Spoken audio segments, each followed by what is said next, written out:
استاذ كرم في حاجه تحت امرك. انا حابب بس اتكلم في نقطه بسيطه خالص. اتفضل. كنا اتكلمنا فيها من شويه ونرجع لها بس اوضح فيها حاجه. اتفضل. احنا يعني بالنسبه للحمام الغزار كل الناس بتقول ان احنا، او بعض الناس بيقولوا ان احنا ما عندناش مرجعيه للحمام الغزار، وده كلام مش دقيق. الحمام الغزار هوايه كانت بتتسلم شفاهي، ده في بدايتها خالص. يعني اللي هو بيقولوا ايه، السلف بيديها للخلف، يعني تمام. جيل بيسلم جيل. تمام. بالشفاهي ناس بتتلمذ على الهواة الاحرف والاقدم. تمام. يعني الجدد بيتلمذوا على الهواة الاقدم منهم.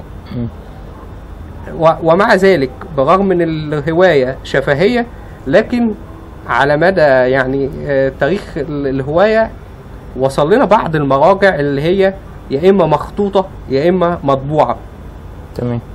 انت النهارده لازم لو انت عايز تعمل مواصفات قياسيه للحمام الغزار لازم تلم كل المصادر دي اللي عندك وتجمعها وتشوفها قالت ايه عن الحمام. تمام. لان اكيد هو بالتاكيد حصل تطور وتغيير عبر الزمن ده الكبير، بدليل احنا لما بنرجع للمراجع القديمه دي اللي وصلت لنا وهي قليله جدا. يعني مثلا منها كتاب مخطوط اسمه تحفه الساده الكرام في ذكر محاسن الحمام، ده يعني بيقال ان هو عمره حوالي 310 سنه. تمام. وطبعا مجمع طبعا مواصفات الحمام اللي كان متواجد في مصر في وقتها. هنيجي مرجع تاني بعديه بقى يعني 310. انت فاكر بعض انواع فيهم؟ يعني في انواع. انا قريت الملطوس صح كده؟ بالظبط. اللي هو نوع ايه ده؟ معرفش.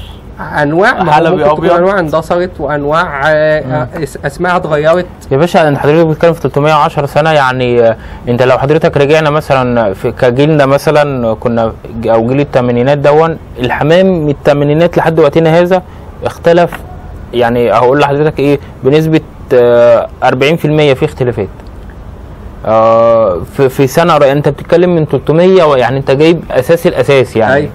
يعني 300 سنه ده مبدا، يعني قصدي عمر برضه. انت عارف يعني فكره اللي هو كتب المخطوط ده زينا كده بيحب الهوايه وخايف عليها ان هي تندثر او تضيع. تمام. فابتدى هو ما كتبش، يعني هو ما كتبش بايده.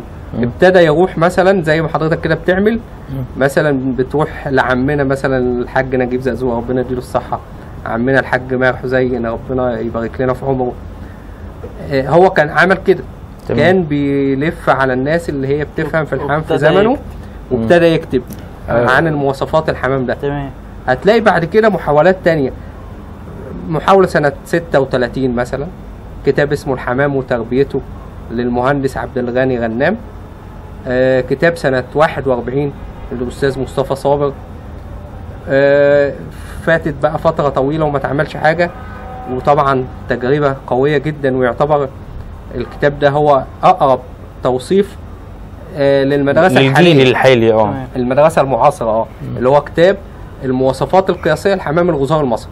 ده اتعمل سنة 1996 وفضل يتحضر له من 94 ل 96، وطبعا ده كان تحت إشراف المرحوم طبعا الهاوي الفذ الحاج محمد فتحي البقلي، وكان معاه نخبة كبيرة من الرواة الكبار والحرفة بتوع مصر في الوقت ده، وربنا يعني في بعضهم ربنا يديله الصحة والعمر ما زال متواجد، وفي بعضهم يعني توفى الله يرحمه.